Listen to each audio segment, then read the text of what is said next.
Good morning, Village School, and welcome to our news program coming to you live from our very own Media Center.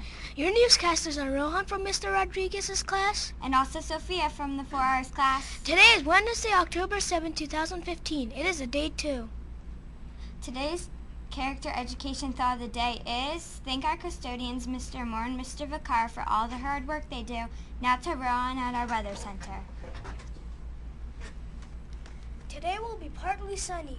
The current temperature is 56 degrees Fahrenheit. The high is expected to be 74 degrees. The low this evening will be 51 degrees. Tomorrow will be mostly sunny. The high will be 74 and a low of 51. Looking at the radar, we see nice clear skies. There will be outdoor recess today. Enjoy. Thanks, Rohan.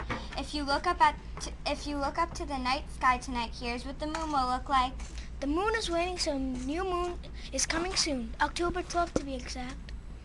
Today's lunch will be pasta with meatballs. And don't forget those sides and veggies. A whole grain biscuit, tater tots, and red pepper strips. At this time, please stand as we honor our country for the flag salute. I pledge allegiance to the flag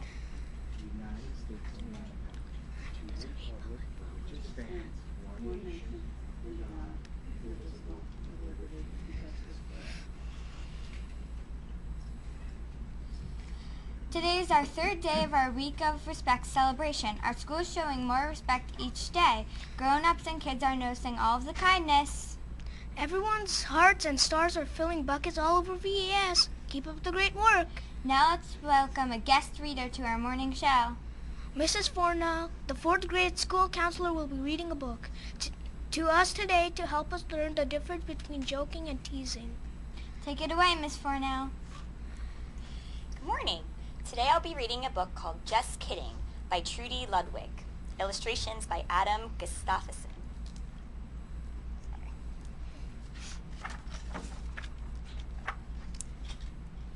There are times I hate being a kid. Here I am, waiting to see which team will choose me for some pickup basketball, and the decision rests on a stupid game of rock, paper, scissors.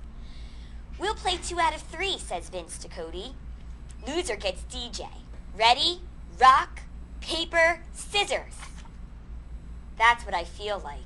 A loser. Like I've got a big L stamped on my forehead. Rock, paper, scissors. Back at my old school, my friends would joke around with me, but they never made me feel like I was a joke. Rock, paper, scissors. Ha! You lose, Cody, says Vince. DJ's on your team. I look at the guys. Nobody says anything about Vince's dumb way of choosing whose team I'm on. Suddenly, I don't feel like playing and start heading home. Hey, DJ, where are you going? Calls Vince as I walk off the basketball court. Home, I shout. What's the matter, DJ? Can't you take a joke? I was just kidding. Some joke, I snap back and break into a run. I race across the baseball field, past a bunch of houses that line my street, and to my treehouse in our backyard. Jerks! I yell from the treehouse. They're all jerks. Then I sit there, thinking back on all the times Vince made fun of me in front of other kids. When I first came to Roosevelt Elementary a month ago, Vince seemed friendly enough, but when I tried out for soccer, The team that he was on, things started to get a little weird between him and me. "Hey, Vince," I told him, "Coach Gibbs said I'd be a great goalie for the team." "Did you hear that, guys?" Vince called out. "DJ's going to be our new girlie."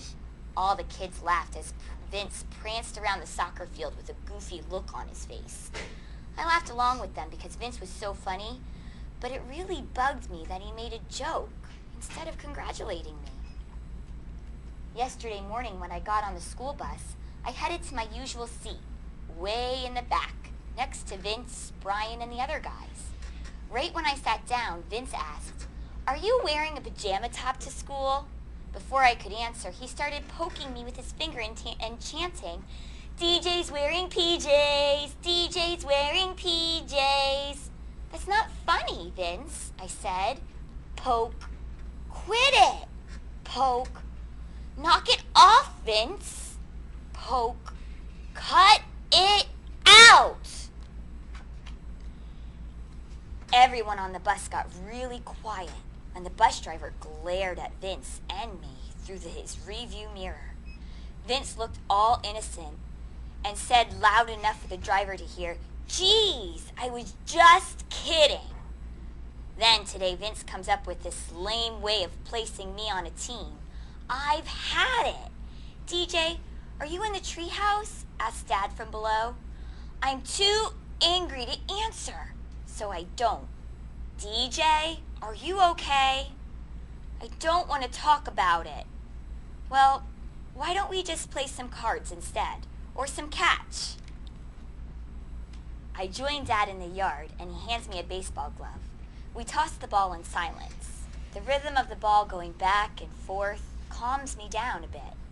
After a while, Dad asks, "You ready to talk about it now?" "Yeah." So I tell him how Vince teases me in ways I don't think are funny. I try to ignore him so he'll stop, but he doesn't. I say, then I end up losing it, looking like I'm the jerk because I can't take a joke. "I just don't get it, Dad.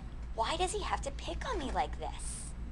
"DJ, you may never know exactly why kids like Vince are mean to you, but I do think it has more to do with what's going on with him than with you," he says. We toss the ball a little more. Then Dad suggests we play a game to help me figure out how to handle myself when kids like Vince pick on me. He calls over my big brother Nick to help. "This game worked for Nick, and I think it'll work for you too," adds Dad. "Nick?" "No way." "Yep," nods Nick. "The same kind of thing happened to me at school last year." "There's only one rule in this game," says Dad. "You can't say or do anything mean back to the teaser." Nick goes first to show me how the game is played and calls Dad 4 eyes. "You're right," says Dad. "Wearing glasses is like having an extra set of eyes. Thanks for noticing." "Good one, Dad," laughs Nick. When it's my turn, I can't think of anything great to say, so I just act goofy, and that cracks us all up. The next morning, I get on the school bus and sit down next to Brian. Vince moves to a seat right behind us. I know he's up to no good. Sure enough, he starts making his move, this time on Brian. "Hey, bedhead," Vince says.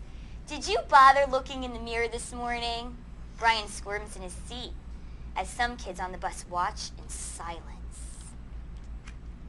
"Cool do," I say to Brian. Then I mess up my hair even worse than Brian's and make a fish face to go with my new crazy hairdo. The kids around us burst out laughing. Vince doesn't say another word the rest of the ride to school. "Thanks, TJ," whispers Brian. "No problem," I whisper back. I'd like to say that Vince stopped bugging me after that, but he didn't. I even caught him red-handed in class sticking a wad of gum on my chair. When I told him to take it off, he just laughed and walked away. So my dad and I met with my teacher, Mrs. Winter, and asked for her advice. Mrs. Winter said she was glad we told her about this problem. "Vince has somehow learned that it's okay to say and do hurtful things to people," she said. "I'll have the school counselor work with Vince to teach him the skills he needs to be a better friend. In the meantime," she adds, "hang out with kids who make you feel good about yourself. It's also important to let me know if Vince continues to pick on you." "But I don't want to be a tattletale." Tattling is when you're trying to get someone in trouble, explained Mrs. Winter. Reporting is when you're trying to help someone in trouble. In this case, DJ, you're reporting because you're in trouble and you need help. So I followed Mrs. Winter's advice, and Vince eventually stopped bugging me so much. Don't get me wrong, it's fun to kid around with your friends and family, but I learned that the hard way that when a joke has a sharp edge to it, it can cut you into pieces. Now I hang out with Brian, Joe, and Miguel. We horse around and have fun without making fun of each other, and that's just the way we like it. The end. So I hope everybody can take some lessons that they learned in this book and treat your friends with respect and kindness. And know that teasing sometimes hurts. So be careful when you joke around and make sure that your friends enjoy it and it's not hurting their feelings. Thanks, Mrs. Great story. For the VES News Network, this is Sofia signing off. And Rohan signing off. Tune in tomorrow for the next edition of the VES News. Have a wonderful Wednesday. Remember, Blazer says be respectful.